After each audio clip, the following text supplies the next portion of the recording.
우리가 이제 지난 얘기긴 하지만 어저께 이 4억 원 돈을 쓴 그 김정숙 여사 인도 방문에 대해서 우리가 한번 얘기를 해본 적이 있죠. 근데 이걸 그대로 넘어가면 안 되죠. 왜? 자기들은 죄가 없는 김건희 여사를 맨날 지금 몇 년 동안 꺼냈습니까? 검찰총장 시절부터 꺼내들어서 도이치모터스 또 계속 옛날에 했던 것들 이런 걸 가지고 계속 하지 않습니까? 근데 실제 실증법상으로 위반 사례가 하나도 없다는 바로 분명한 것입니다.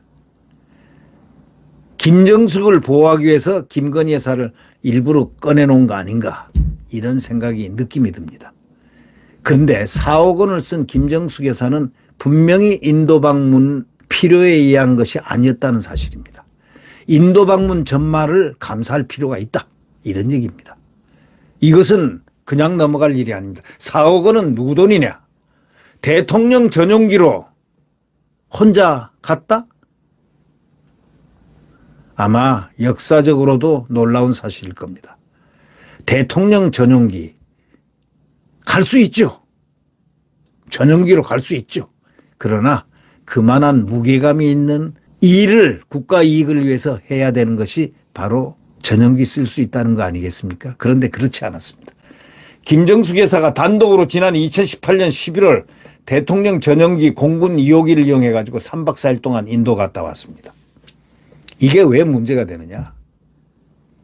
청와대가 당시에 뭐라고 그러냐? 나렌드라 모디 총리 초청으로 김 여사가 방문했다고 밝혔지만 최근에 말이죠. 외교문서라든가 담당자 다 증언들이 있지 않습니까? 따르면은 인도 관광차관이 원래 초청한 대상은 도종환 당시 문체부 장관입니다.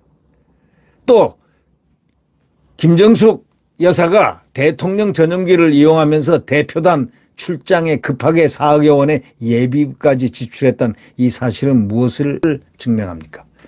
당시에도 김 여사의 인도 단독 방문이 관광 목적이라는 의혹이 불거졌지만 불과 4개월 전인 그해 7월에 문재인 전 대통령 부부가 이미 인도를 국빈 방문했던 터라 허황 후 공원 착공식에 굳이 영부인이 갈 필요가 없었다는 지적입니다. 인도를 방문했거든요. 국빈 방문. 근데 다 못 보고 온 사진도 못 찍고 온 그런 부분이 있긴 있었겠죠. 네. 더불어민주당 측은 인도 총리가 문 전 대통령을 방문해달라고 요청했다고 말은 하고 주장은 하고 있지만 국빈 방문 4개월 뒤에 또 초청한다. 그게 외교 상식하고 말이 맞습니까? 아니 국빈 방문은 4개월 전에 했는데 또 국빈 방문해달라고 요청을 하겠습니까? 상식적으로 한번 생각해 보십시오. 문화일보 사설자는 그렇게 지적하고 있습니다. 아니 국빈 방문 4개월 뒤에 또 초청한다는 것은 외교 상식과도 전혀 맞지 않는다라고 딱 못을 박았습니다. 문화일보 사설자입니다. 국빈 방문할 때 이 김정숙이가 다시 오면은 타지마할에 꼭 가겠다고 토로한 바가 있어서 더욱 그렇습니다. 결국 그는 타지마할에 갔습니다. 타지마할에 갔습니다. 예. 실제로 김 여사는 타지마할을 방문했는데 출장 보고서에는 타지마할이라는 티자도 안 나타나 있습니다. 빼버린 겁니다. 현지 관광객을 차단하고 사진 촬영도 했다고 하는데 대통령이 타지 않았음에도 전용기에 대통령 휘장을 달아서 구설에 올랐습니다. 대통령이 타지 않을 때면 대통령 휘장을 달지 않는 겁니다. 왜? 대통령 휘장이 있다는 것은 그 안에 대통령이 있다는 것을 의미하기 때문입니다. 그야말로 김정숙의 전횡입니다. 노르웨이 방문 때는 관광지인 베르겐을 갖다가 김 여사가 단독 방문했지 않습니까? 체코 대통령 부재 중에 프라하를 방문한 거 유명한 얘기 아닙니까? 그래가지고 유명한 성당을 관광하고 번번이 김 여사 버킷리스트 논란이 있었습니다. 문화일보는 이렇게 지적합니다. 여당은 정부 차원 감사 꼭 해라. 또 비용 환수 문제도 꼭 해라. 이렇게 여당은 문제 제기를 했습니다. 비용 4억 원을 환수하고 정부 차원의 감사를 해라. 이게 여당은 요구를 했습니다.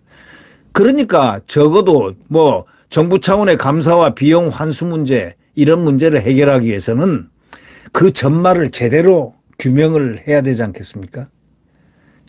앞뒤를 전부 다시 제대로 구성해서 규명을 해서 대통령 가족의 공사 업무 구분하고 세금 사용에 대한 교훈으로 그 샘플을 남길 필요가 있다 이런 얘기입니다. 만약에 김건희 여사가 이런 일을 했다면 아마 지금쯤 이 극좌파들은 광화문이고 온 누리에서 퇴진운동, 탄핵운동을 벌였을지도 모릅니다. 근데 문재인은 왜 이렇게 안전합니까?